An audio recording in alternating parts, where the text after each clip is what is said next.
Tonight, we drift into a corner of the Balkans where history refuses to stay still. The air is crisp, the mountains cradle the horizon like old sentinels, and the whispers of centuries seem to float with the breeze.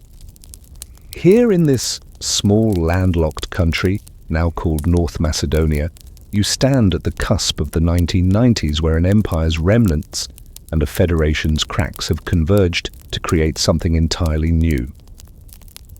The streets are calm, almost deceptively so, but beneath the surface the ground trembles with change.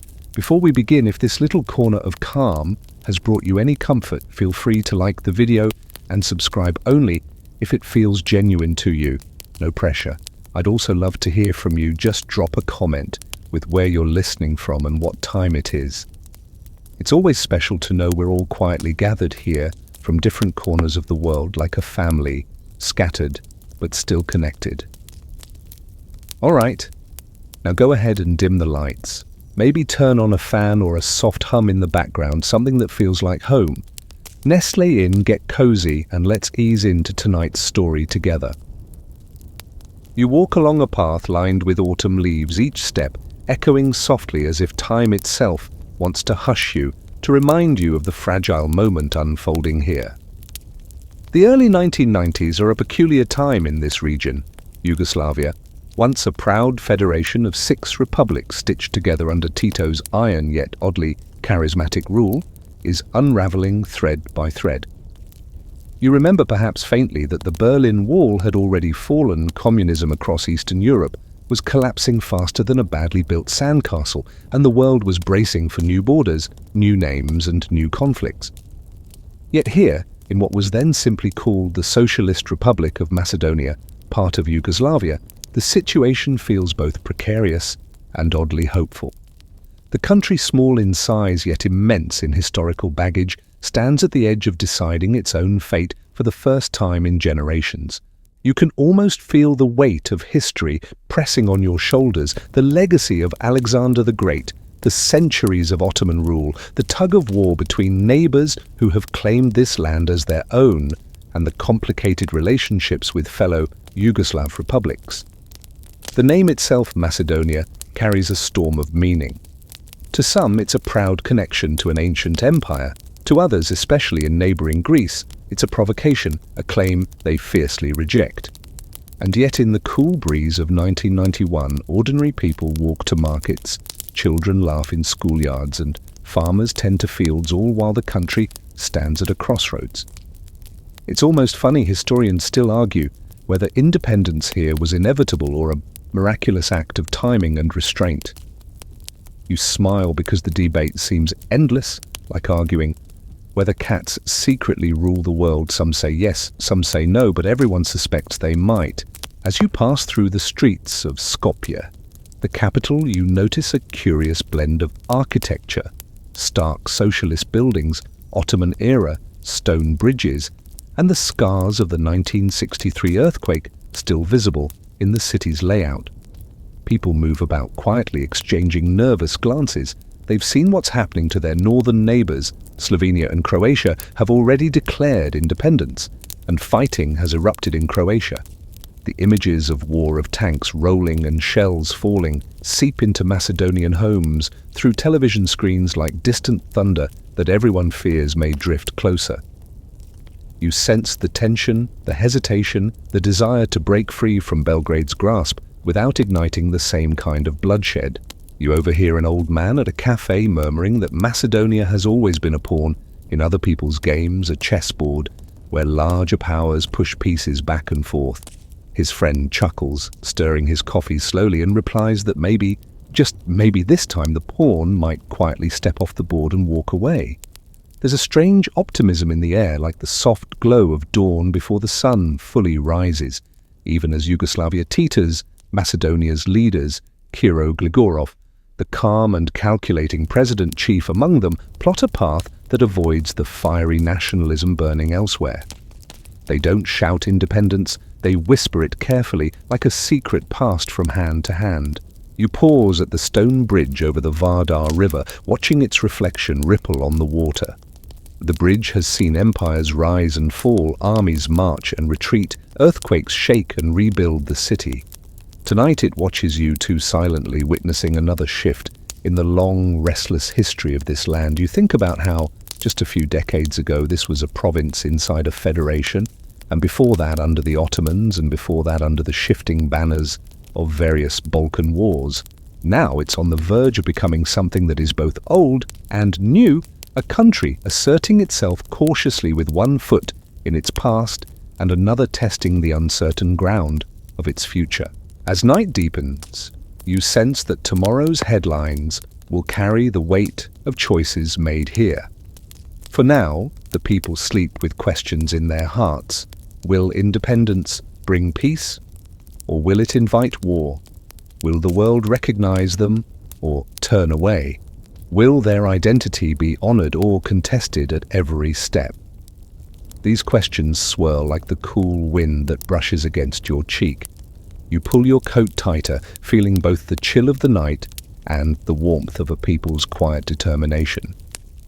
Somewhere far away, politicians draw lines on maps and sign documents, but here, in the stillness of Skopje, you realize that history is not just written, it is lived breath by breath. And so, with the moon casting a soft glow over the mountains, you walk deeper into the unfolding story of a nation that dares to rise softly without the roar of cannons, and in doing so, shakes the Balkans more than any explosion ever could. You wake with the dawn spilling over the jagged peaks that cradle this land, and you sense that to understand what is happening now, you must let your thoughts drift backward through centuries. Long before the whispers of independence in the 1990s, this region was wrapped in the long shadow of the Ottoman Empire. For over 500 years, from the late 14th century until the early 20th, the Ottomans ruled this territory, and their presence left marks as deep as the grooves worn into the old stone streets. You wander through the echoes of that time, mosques with slender minarets piercing the sky, Ottoman bridges arching gracefully over quiet rivers, and bazaars where the scents of spices still seem to linger in the corners. These relics are not just monuments, they are reminders that identity here has always been layered, never simple, never static. You imagine yourself as a traveler centuries ago, perhaps in the 16th century, weaving through a crowded market where Macedonian, Turkish, Albanian, and Roma voices mix in a vibrant, confusing symphony. The Ottoman authorities, while powerful, allowed a certain patchwork of cultures to exist, though always under their watchful eye. Life for the local Slavic-speaking population was a balance between adaptation and resistance. Some communities embraced Ottoman customs, while others clung stubbornly to their faith and traditions. This cultural mixture created a unique identity, one neither entirely Eastern nor Western, but something in between. Historians still argue whether this era was one of oppression or coexistence, an argument that feels as tangled as the narrow alleys of the old town in Bitola. You can almost laugh because even today people debate this over endless cups of coffee, as if history were a stubborn mule refusing to move in one direction. Moving through time, you feel the rising tide of national awakenings in the 19th century. Across the Balkans, nations under Ottoman control began to dream of independence. Greece broke free in the 1820s, Serbia asserted itself, Bulgaria stirred, and Macedonia remained caught in the crossfire of others' ambitions. You picture the secret schools teaching in local languages, the rebels in the hills, the murmurs of revolution spreading like smoke through villages. In 1903, the Ilinden Uprising erupted, a bold but ultimately crushed attempt by Macedonian revolutionaries to break free from Ottoman rule. You can almost hear the crack of rifles, the shouts in the mountains, and then the silence of defeat. That rebellion became a song, a memory that burned quietly through the generations. By the early 20th century, as the Ottoman Empire began to crumble, Macedonia found itself torn apart by the Balkan Wars of 1912 and 1913. The Ottomans lost most of their European territories, and the victors, Serbia, Greece, and Bulgaria, divided Macedonia among themselves. You sigh because this land seemed destined to be sliced and claimed by others like a pie at a table where everyone grabs before you even get a bite. Villages suddenly found themselves under new rulers, borders shifted like restless shadows, and the people carried the burden of being claimed by multiple nations, yet fully belonging to none. When Yugoslavia was formed after World War I, the piece that would become today's North Macedonia fell under Serbian control, and it was called Southern Serbia. The name Macedonia was even banned in some contexts, as Belgrade sought to assimilate the population. You imagine the frustration of people whose identity was constantly rewritten by others. Still, life went on, fields were ploughed, children played, and markets bustled. Yet under the surface, the idea of a Macedonian identity simmered, refusing to vanish. Fast forward to World War II, when the Axis powers invaded and tore apart the region again. Parts of Macedonia were occupied by Bulgaria, allied with Germany at the time, and resistance movements sprang up in the hills. As you wander mentally through this era, you see partisans hiding in the forests, whispering plans by the glow of small fires. The resistance was not just against the occupiers, but also a way to assert identity. When the war ended, Macedonia became one of the 6 republics of the Socialist Federal Republic of Yugoslavia under Josip Broz Tito. For the first time in centuries, it had recognition, at least within the federation, as the Socialist Republic of Macedonia. Under Tito's Yugoslavia, you sense a fragile peace. The state encouraged a distinct Macedonian identity, promoting the language, history, and culture. Skopje was rebuilt after the devastating earthquake of 1963, symbolizing resilience. People grew up with a sense of belonging to both Yugoslavia and Macedonia, a dual identity that seemed stable until the late 1980s, when the foundation began to crack. Now, as you return to the present of the early 1990s, you understand why the memory of Ottoman rule and centuries of foreign dominance still hangs in the air. It is not just history, it is the reason why independence feels so fragile, so monumental. For the Macedonians, declaring independence is not simply breaking away from Yugoslavia, it is finally stepping out of the long shadow of empires and neighbors. You glance at the mountains, their peaks touched by the first light of day, and you realize they have seen all of this: Ottoman horsemen, Serbian soldiers, Yugoslav banners, and they still stand silent witnesses to a land that refuses to disappear. You smile to yourself, because here's the gentle irony: a nation so often overlooked, underestimated, or divided is quietly preparing to take control of its destiny. The ghosts of the Ottoman past may linger, but they no longer dictate the future. Instead, they serve as reminders of endurance, of survival, and of a slow-burning identity that no empire could extinguish. The air feels lighter as you walk on, as if the past has shared its secrets and now nudges you toward the next chapter, where Yugoslavia's walls are cracking and Macedonia is ready to see what lies beyond. You keep moving through the early 1990s, and now the landscape shifts from the echoes of Ottoman minarets to the hum of Yugoslav factories and the creak of a system slowly breaking apart. The Socialist Federal Republic of Yugoslavia had once been called a model of unity in diversity, a patchwork quilt stitched together by Tito's charisma and a careful balancing of the 6 republics: Slovenia, Croatia, Bosnia and Herzegovina, Serbia, Montenegro, and Macedonia. Under him, differences were smoothed over, at least on the surface, by a mix of socialism and non-alignment that kept the Cold War giants at bay. But Tito was gone, and with him went the glue that held the pieces together. You can almost picture the Federation as an old boat, once steady on stormy seas, but now leaking plank by plank, with passengers arguing about who gets the lifeboats first. As you walk through Skopje's grey yet lively streets in the late 1980s, you notice conversations have changed. Where once people spoke cautiously about politics, now they murmur openly about economic troubles. Yugoslavia's economy is sinking under debt, inflation gnaws at salaries, and unemployment spreads. The shiny facade of socialist stability is cracking, and everyone can feel it. Factories that once bustled now fall silent, and markets buzz with the tension of rising prices. You stop at a newsstand. The headlines shout about protests in other republics, growing nationalist rhetoric and political upheavals. The pages crinkle in your hands, and the ink smudges as if the news itself cannot hold together.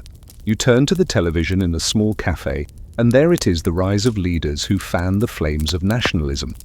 In Serbia, Slobodan Milosevic is consolidating power, appealing to Serb pride, while tightening control.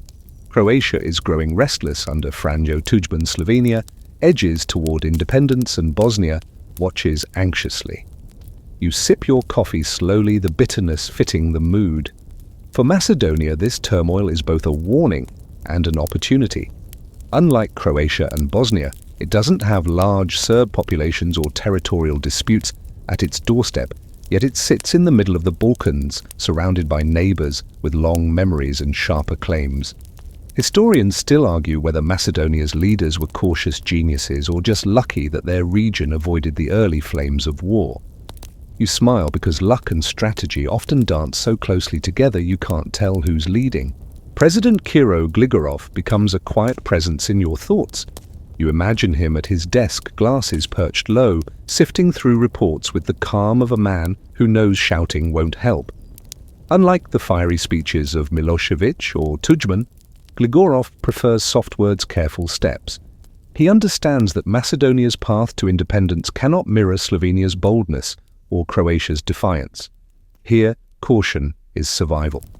While nationalist movements rise across the Federation, Macedonia's leadership talks about peace, about dialogue, about walking away without slamming the door. It's almost ironic, sometimes the quietest exit leaves the biggest echo.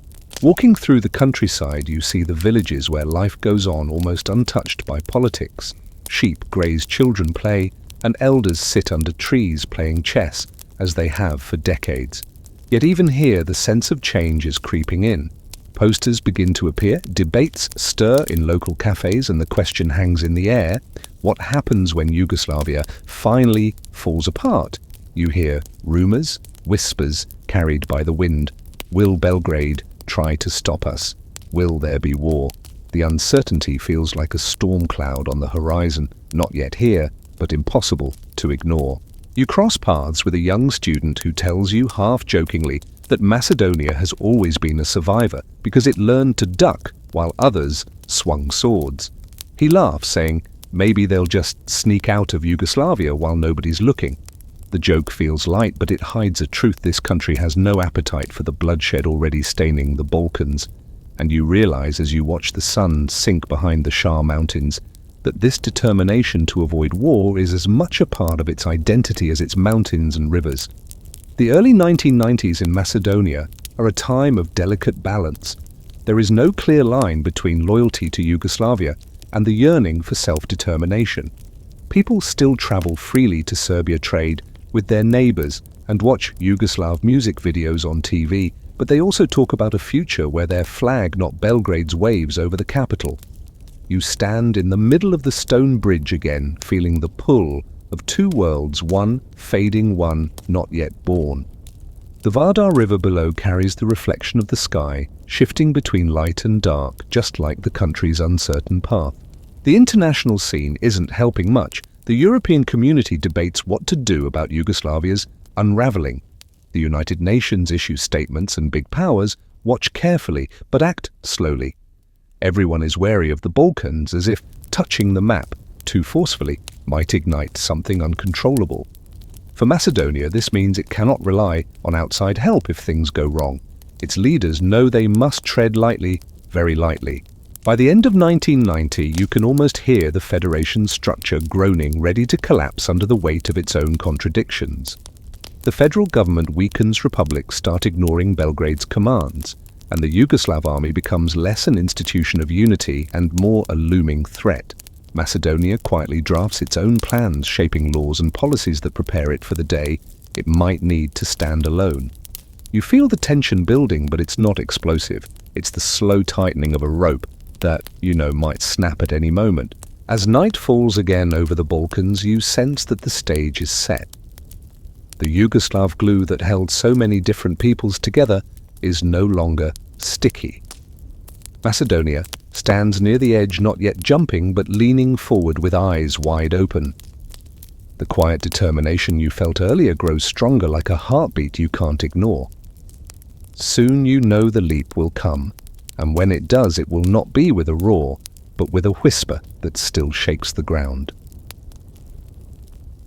You stay with that heartbeat as you step deeper into 1991, and suddenly the atmosphere around you feels sharper, like the air before a storm. Skopje, the city you've been wandering, hums with a mix of anxiety and anticipation.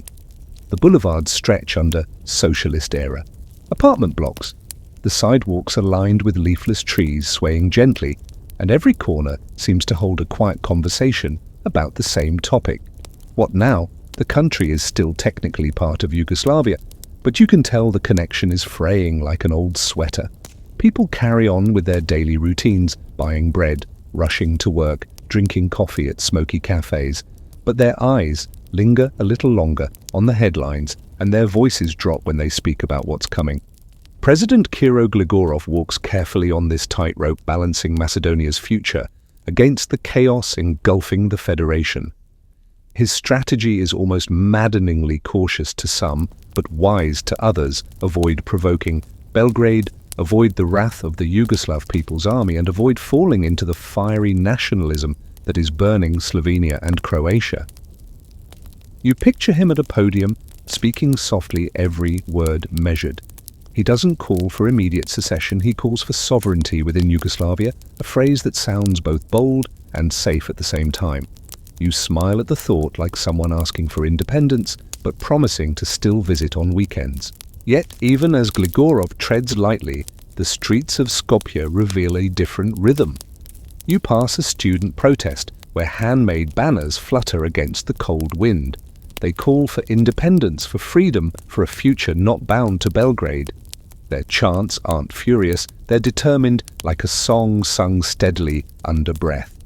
Nearby, older citizens shake their heads, worried about what independence might bring: blockades, conflict, isolation. One man mutters to his friend that Macedonia has always been the quiet child of the Balkans, and he's not sure it's ready to stand alone. The friend shrugs and says softly, maybe that's why it will succeed. The Yugoslav army remains an unsettling presence. Though it hasn't turned its tanks towards Skopje, everyone remembers how quickly it rolled into Slovenia and Croatia. Soldiers in green uniforms still walk through the streets, and you can feel the tension ripple whenever they pass by. Will they stay neutral if Macedonia declares independence? Will Belgrade let this republic slip away without a fight? Historians still argue whether the Yugoslav leadership underestimated Macedonia's resolve or simply had bigger fires to put out elsewhere. You think about it watching the soldiers' boots click on the pavement and realize that sometimes survival depends not on being strong, but on being small and overlooked. Conversations grow sharper as summer 1991 approaches. The Slovenes have already clashed with the Yugoslav army in their brief 10-day war, and Croatia is descending into a conflict that fills TV screens with images of burning villages and fleeing civilians. Macedonia watches in horror, whispering, "Not here, not us." You stroll past a bookstore and see people flipping through newspapers, the tension in their shoulders obvious. They look north and see war, they look south and see Greece, a neighbor that refuses to even acknowledge their name. Independence here is not just about breaking away, it's about stepping into a world where everyone seems to have an opinion about your existence. Still, a calm determination spreads. The parliament debates, and Gligorov pushes for a legal democratic process that will minimize confrontation. A referendum is discussed quietly at first, then openly. The date is set, September 8, 1991. You sense a shift in the air, as if the entire country takes a deep breath at once. Posters appear urging people to vote. Some are hopeful, others cautious, but all carry the same underlying truth: this is the moment that will define their future. In the weeks leading up to the vote, Skopje feels like a city holding its breath. You walk past the stone bridge once again, its arches glowing in the fading sunlight, and notice people lingering there longer than usual, as if drawing strength from something ancient and unmovable. You overhear a young woman telling her friend that her grandparents lived under the Ottomans, her parents under Yugoslavia, and she wonders what it will be like to live under a flag that is purely their own. Her friend smiles nervously and says, "We'll see soon." The night before the referendum, a strange calm settles over the city. The cafes are quieter, the streets less crowded. Families gather in their homes, speaking in hushed voices about what tomorrow might bring. Will Belgrade send tanks? Will violence erupt? Or will the day pass in peace? You can almost hear the sound of the wind brushing through the city, carrying these questions from one rooftop to another. Morning arrives crisp and golden. The polling stations open and you join the steady stream of people walking toward them. There are no shouts, no clashes, only the quiet rustle of footsteps and the soft hum of anticipation. Inside the voting rooms, you watch as individuals take their ballots, mark them carefully, and drop them into boxes with hands that tremble slightly, not from fear, but from the weight of history. Each paper slipping into the box feels like a stone added to a bridge they are building toward the unknown. As the day goes on, the turnout is high and the atmosphere remains peaceful. You can feel a collective exhale, a sense that something extraordinary is happening, not with explosions or speeches, but with the simplest act of vote. When the results come in later, over 95% in favor of independence, you hear cheers ripple through the streets. They are not wild or chaotic, they are joyful, restrained, as if people know the real work begins now. By nightfall, Skopje glows under the soft lights of celebration. People wave the red flag with its yellow sunburst, though they know it will soon cause trouble with Greece. They embrace, they sing, they whisper to one another, "We did it." And you realize that this city, this country, has chosen its path not by storming out, but by quietly closing one door and opening another. The independence is declared, but you feel in your bones that the journey is only beginning. Ahead lie disputes, blockades, and endless arguments over a name. But for this moment, standing under the Balkan stars, Macedonia is free, and the night air feels lighter than it has in centuries. The dawn after the referendum stretches over the hills with a softness that belies the significance of what has just happened. You wake to the sound of church bells mingling with the distant call to prayer from a mosque, a reminder of the blend of faiths and cultures that define this land. The vote on September 8, 1991 is over, the ballots counted, and the result clear: the people have chosen independence by an overwhelming margin. You wander through the streets of Skopje, still dotted with the remnants of small celebrations, paper flags, empty bottles, and chalk messages scrawled on walls. The city feels both relieved and nervous, like a child who has just learned to walk and is eager to take the next step without falling. President Kiro Gligorov, ever the careful statesman, announces the results with a calm voice that carries far beyond the microphones in front of him. There is no triumphant roar, no dramatic declaration. Instead, there is a quiet, deliberate statement that Macedonia is now a sovereign state prepared to live in peace with its neighbors. You can almost hear the sighs of relief in homes across the country. Yet behind the calm exterior, the new government knows the challenges are immense. Independence on paper is one thing, independence in reality is quite another.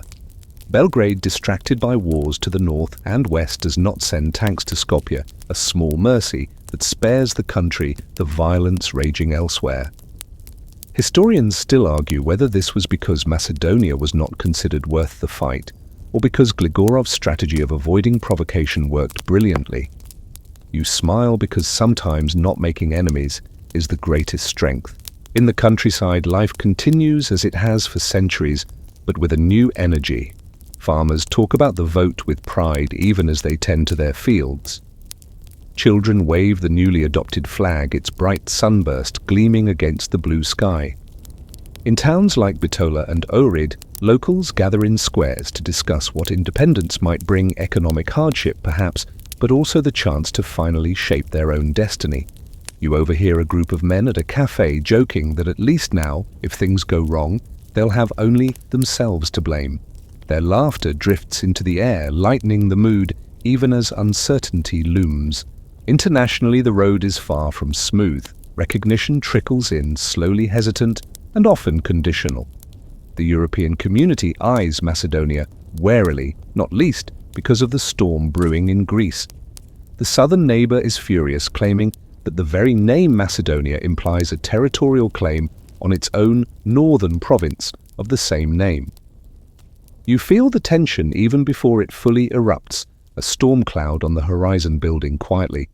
For now, the newly independent state celebrates its moment of unity, knowing that diplomatic battles lie ahead. As the autumn leaves fall, the government works quickly to build institutions, establish borders, and reassure both citizens and outsiders that this is not a country looking for trouble. Gligorov reaches out to the world with the tone of a man extending a handshake rather than raising a fist. You imagine him speaking to foreign leaders, explaining patiently that Macedonia seeks only peace and recognition. There are no grand military parades, no chest-thumping nationalism. Instead, there is paperwork diplomacy and the steady, unglamorous work of building a state from the ground up. The days following the vote are not without anxiety. The Yugoslav People's Army still has troops stationed in Macedonia, and their withdrawal takes months of careful negotiation. You walk past a military convoy on the road, the soldiers' expressions unreadable as they prepare to leave. The people watch them go with a mixture of relief and lingering fear, as if they half expect the trucks to turn back. But they don't. Slowly, quietly, the last remnants of Yugoslav control slip away. Meanwhile, the economy begins to stumble. Cut off from traditional markets, hit by trade disruptions, and still lacking strong international recognition, Macedonia faces hardship. Stores have fewer goods, jobs are scarce, and the optimism of independence is tempered by the reality of empty pockets. Yet even in these hard times, the resolve remains. Families plant more vegetables in their gardens, communities pull together, and people joke that Macedonians are experts at surviving on little because history trained them well. You chuckle because resilience is perhaps their greatest natural resource. In the months after the referendum, Skopje's streets slowly transform. New government buildings sprout flags that flutter with pride, and diplomats from faraway capitals arrive cautiously to see what this young country is about. The United Nations takes its time, eventually admitting Macedonia under the provisional name the former Yugoslav Republic of Macedonia, FYROM, to placate Greece. The name feels like an ill-fitting coat, but for now the leaders accept it. Survival comes first. Dignity can wait. You pause on the stone bridge one evening, watching the river reflect the city lights, and you think about the gamble these people have taken. They voted for a future they cannot fully see, trusting that peace is possible in a region where peace is rare. Historians may argue for decades about whether the referendum was the safest or the riskiest move, but standing here you know it was also the bravest. As winter wraps the land in a soft white blanket, Macedonia stands at the edge of a new chapter, poor, diplomatically isolated, but free. The snow muffles the city's noises, making everything feel serene. And you realize as you take a deep breath of the cold night air that this calm is not weakness. It is strength, the kind that comes from choosing your own path, even when the road is steep. Ahead lie disputes over the very name of the country, yet tonight the stars shine above a land that has quietly declared to the world, we are here. The months turn into years, and as the newborn state learns to walk, you soon realize that the path ahead is tangled not with open war, but with words, symbols, and an argument over something as simple and as powerful as a name. You step into 1992, and almost immediately the diplomatic battle with Greece surges into the forefront. To you it might seem strange, how can a name spark such turmoil? Yet here the word Macedonia carries the weight of centuries of history, pride, and contested identity. The ancient kingdom of Macedon, home to Alexander the Great, lies mostly within the borders of modern Greece, and Athens insists that the name belongs solely to its heritage. The mere existence of a neighboring country calling itself the Republic of Macedonia feels to many Greeks like a theft, perhaps even a veiled territorial claim. You walk into a cafe in Skopje and hear locals debating this. One young man slams his fist lightly on the table, saying, "We're Macedonians. What else should we call ourselves?" An older woman sipping her tea sighs and replies, Sometimes the world cares more about symbols than about people. Her words linger in your mind because they ring true. Historians still argue whether this dispute was purely about identity or whether it masked deeper fears about borders and influence. The truth likely lies somewhere in between, like so many Balkan puzzles. Athens responds to Macedonia's declaration of independence with fierce opposition, blocking its path to international recognition and insisting the young nation change its name. For the new state, this is a bitter pill. How can you build an identity when you're not allowed to use your own name? Yet under the pressure, the leaders in Skopje remain cautious, avoiding inflammatory rhetoric. They agree to join the United Nations in 1993 under the provisional name the former Yugoslav Republic of Macedonia, or FYROM. You chuckle softly at the awkward acronym. It sounds more like a factory part than a country, but it becomes the official label in international forums. The compromise doesn't end the dispute. Greece imposes a crippling economic blockade in 1994, closing its border and cutting off vital trade routes. You watch trucks line up at crossings unable to pass, and businesses in Skopje groan under the strain. Shelves in stores empty more quickly, prices climb, and people grumble, not with rage, but with the weariness of those who have seen hard times before. A shopkeeper shrugs as you ask about the blockade, saying, "We've been through worse. We'll manage." There's a resilience in these words, a quiet defiance that no embargo can break. The argument spills beyond politics into the symbols of the state. The newly independent Macedonia had adopted a flag featuring the Vagina sun, a symbol closely associated with ancient Macedonia and claimed by Greece. To Athens, this was another provocation. To Skopje, it was simply heritage. Under international pressure, the country eventually changes its flag in 1995, replacing the Vagina sun with a stylized yellow sunburst on a red field, the flag still flown today. You see it fluttering on government buildings, its rays stretching outward like the hopes of the people beneath it. The change angers some, but most accept it as another necessary compromise to survive. As you wander through this period, you realize how much of Macedonia's early years are defined not by battles of armies, but by battles of identity. Every passport, every embassy nameplate, every sports jersey becomes a negotiation. When athletes compete, they march under the name FYROM, and the announcer's hesitant tone makes the country sound like an afterthought. Yet the people do not give up their sense of who they are. They continue to call themselves Macedonians, to speak their language, to sing their songs. You smile because identity isn't something you can rename with a stamp or a resolution. It breathes in the people who carry it. The name dispute also tests Macedonia's diplomacy. Skopje reaches out to neighbors and global powers seeking support. Some countries recognize it under its constitutional name, Republic of Macedonia, while others stick to the provisional one. The United States and Russia eventually extend recognition, a boost to the young nation's morale, while the European Union remains divided. These delicate maneuvers remind you of walking on a tightrope in a windstorm. One wrong step, and you could fall, but each careful step forward brings you closer to stability. Despite these challenges, life goes on. You stroll through the Ohrid lakeside where fishermen mend their nets and tourists, few but curious, begin to arrive, drawn by the beauty of the water shimmering under the sun. In Bitola, the market still buzzes with vendors selling spices, cheeses, and bright woven textiles, as if to say that no matter what name the world uses, life here will continue. This quiet perseverance defines the country during these years. By the mid-1990s, Macedonia begins to mend relations with Greece through the Interim Accord of 1995, which lifts the embargo and normalizes trade. The dispute over the name remains unresolved, but at least the tension cools. You watch as goods flow across the border again, trucks rumbling through and markets filling with items once scarce. The people sigh with relief, but know the shadow of the name issue still lingers. Standing once more on the stone bridge as evening falls, you gaze at the Vardar River and think about the irony of it all, a country's very identity, challenged not by war, but by a single word. Yet in this struggle, Macedonia shows something remarkable. It bends, but does not break, compromises, but does not surrender its soul.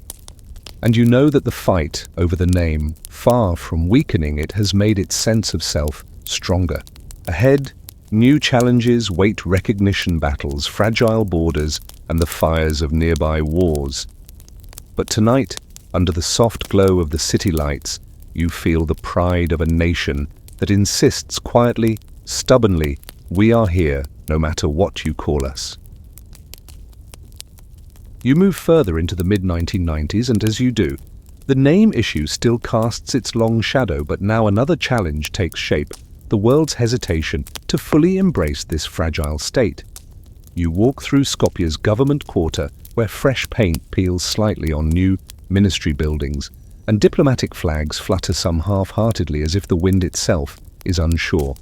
Macedonia has declared independence, yes, and it has survived the early storms, but international recognition is a slow, uneven process. It's as if the global community peers at this new country through a magnifying glass, squinting, debating whether to stamp approval or wait a little longer. You overhear a diplomat at a cafe confessing to his colleague that recognition is politics, not morality. He stirs his coffee lazily as he explains that countries weigh Greece's objections, the instability of the Balkans, and the fragile balance of NATO's interests. You almost laugh at the irony. Macedonia has avoided war precisely by being cautious, yet that caution now delays its acceptance. Historians still argue whether the international hesitation was prudence or hypocrisy. You suspect it was a mix of both, with a pinch of bureaucracy thrown in for good measure. The United Nations admits the country in 1993, but under that awkward provisional name, the former Yugoslav Republic of Macedonia.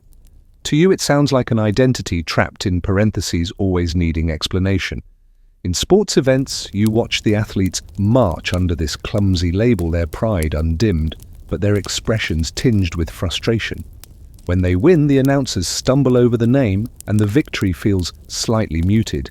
Yet you can tell the people watching at home cheer just as loudly. Recognition by individual countries comes in waves. Bulgaria is one of the first to acknowledge the new state, though it sparks arguments about language and history. Turkey quickly follows, keen to strengthen ties in the region.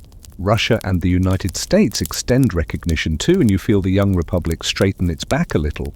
But the European Union remains divided, caught between Greece's protests and its own principles.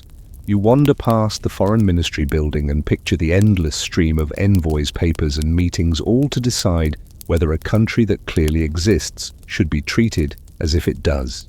The economic situation worsens under the weight of diplomatic limbo. Foreign investment trickles in, slowly aid is limited, and the lingering Greek embargo had already damaged trade routes. Stores in Skopje display fewer goods than before, and unemployment rises. People adapt in creative ways, selling homegrown produce at informal markets, bartering, and relying on relatives abroad to send money. A shopkeeper tells you with a tired smile that Macedonians know how to make something out of nothing. You nod because that resourcefulness is visible everywhere.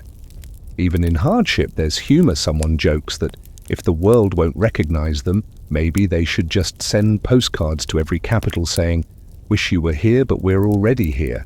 Amid the struggles, culture flourishes quietly. You attend a folk festival in a small town where dancers in embroidered costumes spin under the warm glow of lanterns. The music, with its haunting pipes and rhythmic drums, fills the night air, and you realize that recognition or not, this identity is alive and thriving. These traditions carry centuries of history, and no diplomatic dispute can erase them. In 1995, the interim accord with Greece brings a cautious thaw. Under its terms, Greece lifts its trade embargo. Macedonia changes its flag, and both sides agree to continue talks about the name. You walk past the newly raised flag with the sunburst design, watching its rays stretch across the red fabric as if trying to touch the sky. People grumble about the change, but most accept it as a necessary step. Trade picks up, goods flow more freely, and the economy breathes a little easier. You sense the relief in the markets, where vendors smile more often, even as they haggle fiercely over prices. Beyond the name, the country faces another layer of complexity: its ethnic makeup. The Albanian minority, significant in numbers, raises demands for greater rights and recognition. You travel to Tetovo, where tensions simmer beneath daily life. Albanian flags hang from balconies, and the conversations you overhear hint at both pride and frustration. The government in Skopje tries to balance these demands with the need to maintain unity. The issue does not yet explode, but you feel it quietly building like water pressing behind a dam. Internationally, Macedonia continues to walk on eggshells. It avoids entanglement in the wars raging in Bosnia, and Croatia choosing neutrality as a shield. NATO notices this careful stance, but offers no guarantees. You picture Gligorov once again quietly steering the country through storms while larger powers argue overhead. Then in 1995, tragedy nearly strikes the fragile state when Gligorov survives an assassination attempt that kills his driver and injures him severely. You stand in the square where the car bomb exploded, the smell of smoke long gone, but the memory lingering like an unhealed scar. Historians still debate who was behind the attack: organized crime, political enemies, or foreign agents. The truth remains buried, but the message is clear: even in peace, danger lurks. Despite the fear, Gligorov recovers and the nation rallies around him. His survival becomes a symbol of the country's resilience. You watch as people lay flowers in the square, whisper prayers in churches and mosques, and promise themselves they will endure. And they do. By the late 1990s, Macedonia is recognized by over 100 countries, but still under its provisional name in many forums. The dispute with Greece continues to hover over every diplomatic meeting like an uninvited guest. No one knows how to ask to leave. Yet the young state has not collapsed. It has faced embargoes, isolation, economic hardship, and even an attempt to kill its president, and still it stands. As you walk once more along the Vardar at dusk, the lights of Skopje reflect on the water, shimmering as if the city itself is winking at you. It seems to say, we're still here. Recognition or not, we exist. You smile because you know that survival, quiet, stubborn, and steady, can sometimes shake the world more than the loudest roar. You wander into the final years of the 1990s, and the air grows heavier as you approach the borders of Macedonia, where anxiety creeps in like a mist. To the west, Albania stirs with its own turmoil. To the north, Kosovo teeters on the brink of conflict. And to the east, Serbia smolders with the ashes of the wars in Bosnia and Croatia. Macedonia's independence has survived the early years, but now the region itself is becoming a furnace, and the young state must figure out how to avoid being scorched by the flames. You stand on a hillside near the frontier, where the green fields stretch out peacefully, but soldiers patrol the roads with wary eyes. The Yugoslav People's Army has long since left, yet its shadow lingers in the form of Serbia's influence to the north. News filters in of rising tensions in Kosovo, where Albanians push against Serbian rule. As violence grows there, Macedonia feels the heat, knowing it shares borders with both Serbia and Kosovo. Refugees begin to trickle into the country, carrying with them stories of fear and loss. You meet one family in a small village who fled the fighting, and they tell you with tired eyes that they hope to stay only a little while until the storm passes. You know storms in the Balkans never pass quickly. Inside Macedonia, the ethnic Albanian minority watches closely as events unfold next door. Their demands for greater rights grow louder, and you feel the tension tightening in towns like Tetovo and Gostivar, where the Albanian flag waves proudly from rooftops. The government, wary of provoking conflict, allows some concessions but moves cautiously. Historians still argue whether this slow approach prevented a crisis or merely delayed it. You walk the streets and hear mixed opinions. Some fear granting more rights will tear the country apart, while others believe only equality can keep the peace. The arguments swirl like the smoke rising from roadside grills, impossible to grasp fully, yet impossible to ignore. Meanwhile, the Kosovo crisis explodes into war in 1998-99, bringing NATO airstrikes against Serbia. From your vantage point in Skopje, you see NATO planes streak across the sky, their distant roar unsettling the quiet city nights. Macedonia, though officially neutral, becomes a staging ground for NATO operations, and suddenly this small country is at the center of a much larger conflict. Refugees pour in by the tens of thousands, filling camps that stretch like cities of tents under the grey skies. You walk through one of these camps where children play with makeshift toys and mothers cook over small fires, trying to recreate a sense of normalcy amid the chaos.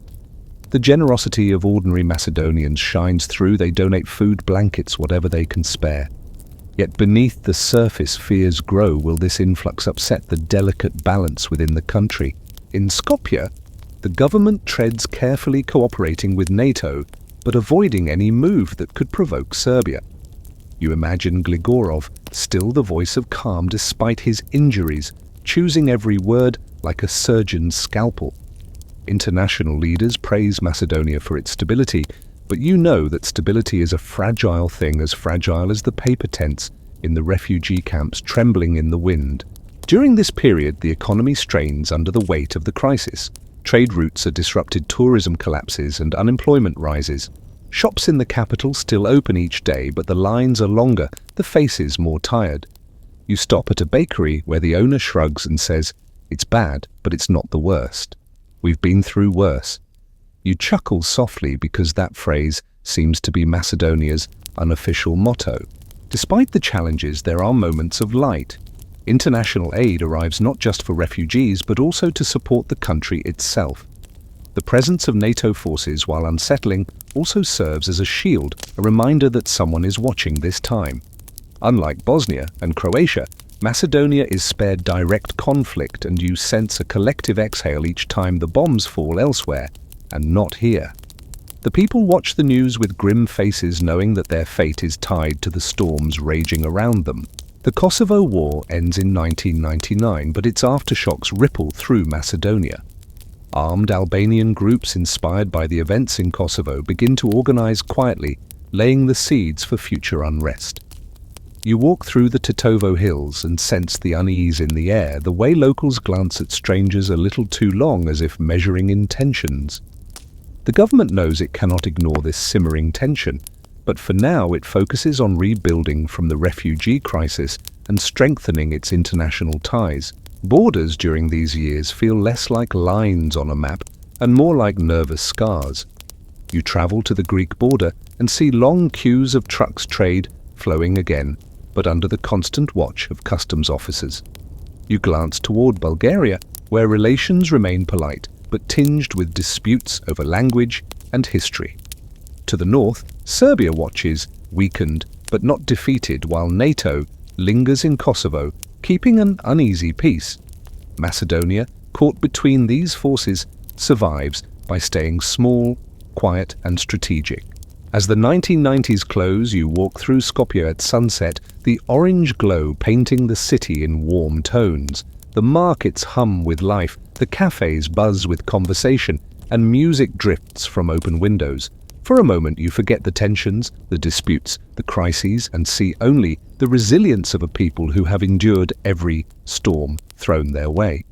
Historians may debate how close Macedonia came to being pulled into the wars that tore the Balkans apart, but you feel certain that its survival was no accident. It was the result of caution, diplomacy, and a quiet strength that outsiders often underestimated. The flames around it may have burned fiercely, but Macedonia stood at the edge and refused to fall in. And as night falls, the stars above seem to wink, as if they too know this land has earned its fragile peace. The new millennium arrives, and you can feel that peace in Macedonia is balanced on a thread. The scars left by the Kosovo War haven't faded, they have deepened into tensions that simmer just beneath the surface. As you walk through the streets of Tetovo, the largest Albanian majority city in the country, you notice the duality everywhere, signs in both Macedonian and Albanian schools where lessons are taught in separate languages, neighborhoods where flags of different identities flutter. The air is still but heavy, as if holding its breath. You remember the refugees of 1999, the weapons that crossed the porous borders, and the embers that still glow under the ashes. By 2001, those embers ignite. Armed Albanian insurgents, many with experience from the Kosovo conflict, form the National Liberation Army (NLA) and begin attacks on Macedonian security forces. You hear the first reports as whispers, skirmishes in remote villages near the border. But soon the whispers become gunfire and the gunfire echoes louder. You travel along the countryside roads and see military checkpoints sprouting like weeds, soldiers nervously scanning the hills. Villagers talk of men slipping through the forests at night, weapons hidden under cloaks. The government, caught between fear and restraint, scrambles to respond. In Skopje, the calm cracks. The army mobilizes, clashes intensify, and suddenly Macedonia is no longer watching war from afar, it is feeling it at home. The fighting spreads to Tetovo, where you watch plumes of smoke rise above the town, mingling with the grey clouds of spring. Civilians flee carrying bags of clothes, children clutching toys. The tension you sensed earlier explodes into reality. Historians still argue whether this conflict was inevitable, a delayed consequence of ignoring minority grievances, or whether it was fueled primarily by outside influences from Kosovo and Albania.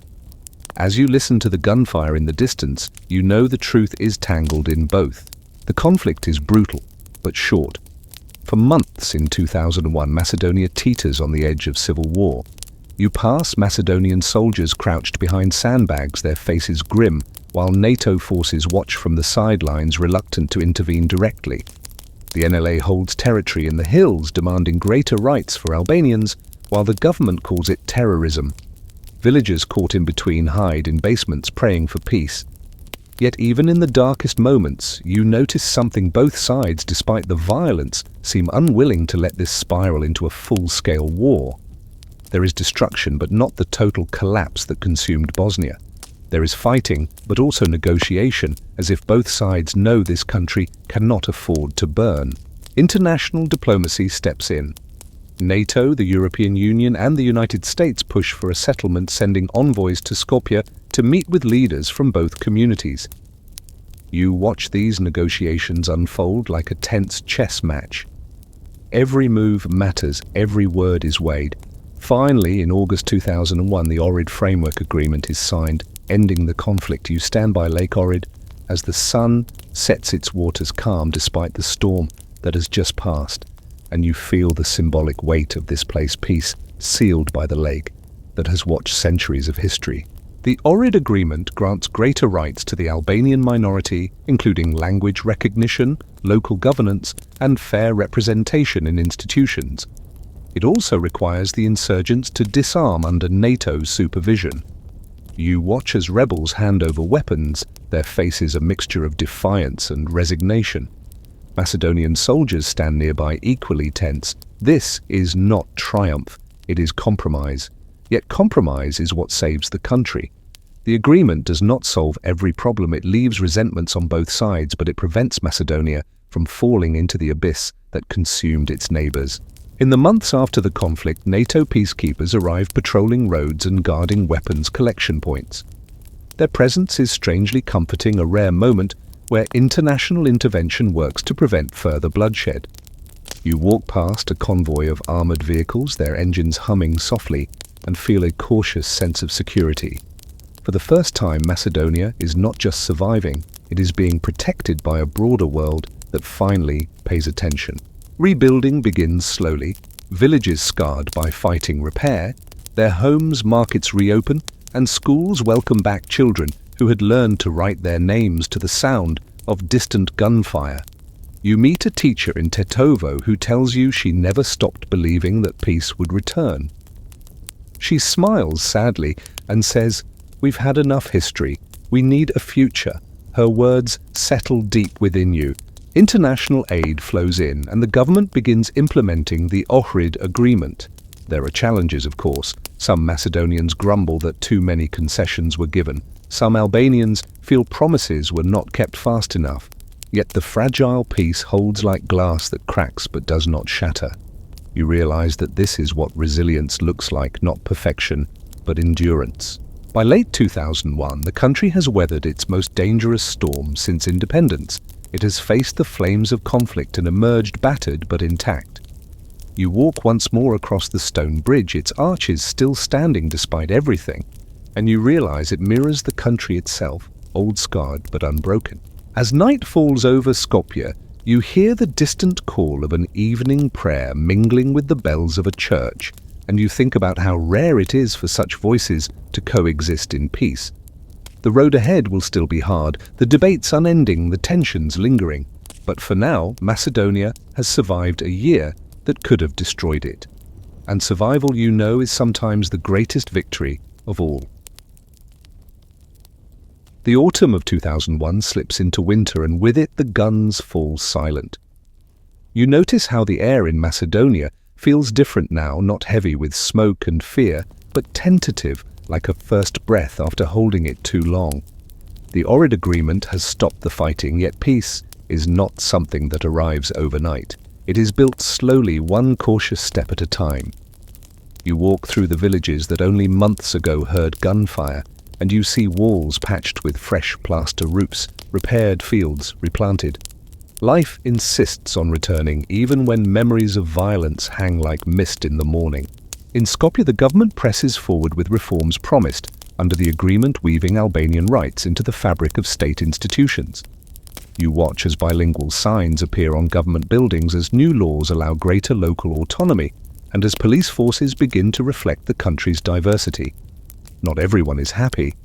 Some Macedonians whisper that too much has been given away. Some Albanians grumble that changes come too slowly. But you sense that both sides, weary of conflict, cling to peace despite their grievances. Historians still debate whether the Ohrid deal was a bold success or a fragile compromise, yet as you walk the streets, you feel the truth: it was enough to keep the country standing. Internationally, Macedonia's survival becomes an example of how diplomacy and peacekeeping can work. NATO troops remain for a time a calming presence, while the European Union deepens its involvement, encouraging reforms and offering the long-term hope of EU membership. You sit in a cafe, overhearing a conversation between two students, one Macedonian, one Albanian, discussing whether joining Europe will finally make these tensions irrelevant.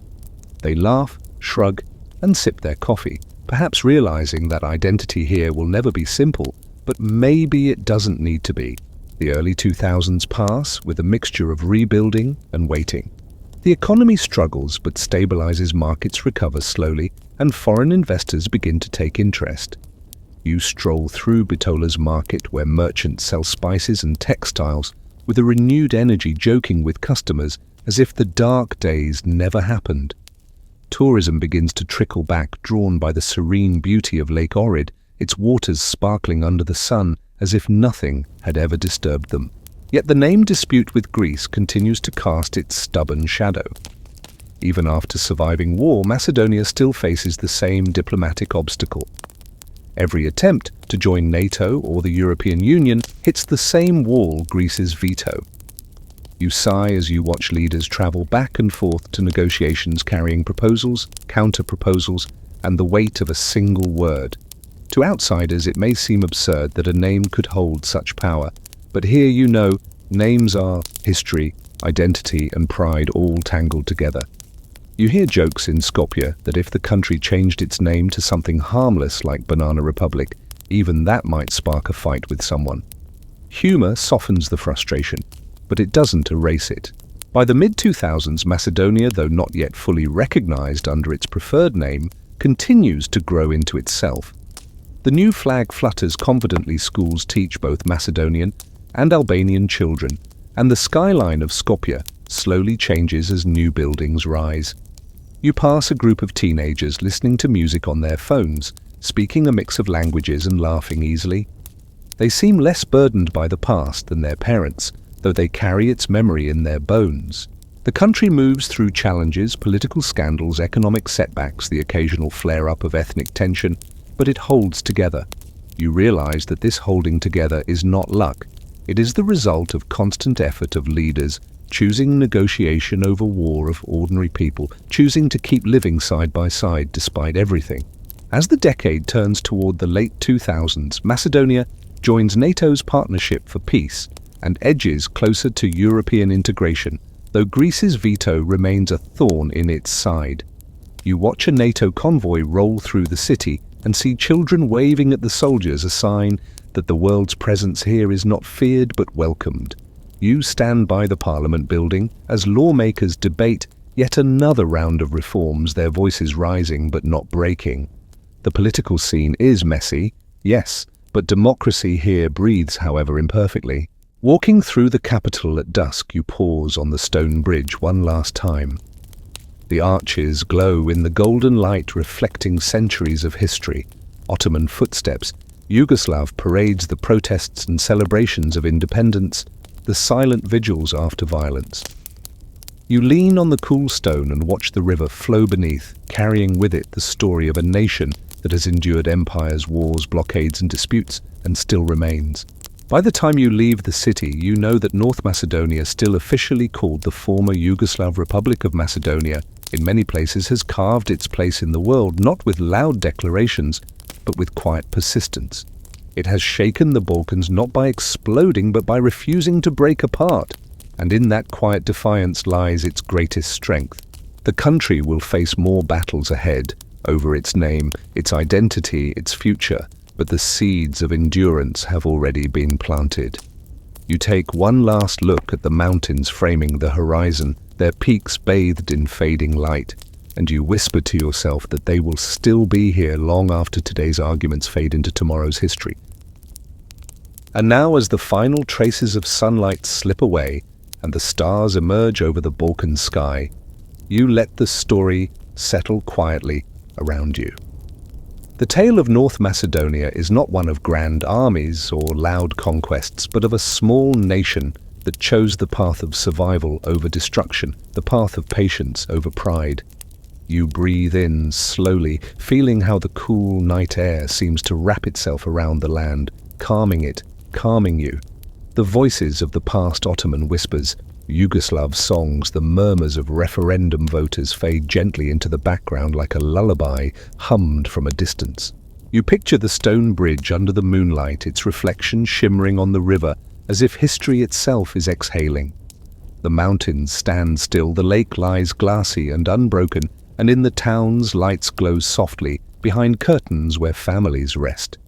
Even the disputes, the crises, the challenges feel distant now, softened by the knowledge that the country endured them all. You realize that sometimes the most powerful stories are not the ones that shout, but the ones that whisper steadily through the years. So let your thoughts drift now, like the river beneath the bridge, slow and steady, carrying away any worries with it. The world outside may still be noisy, but here, in this quiet corner of history, there is only peace, only calm. Your eyes grow heavier as the last images of Skopje fade, and soon you are floating weightless, as if carried by the stars themselves. Sleep well and dream softly of mountains and rivers that never give up.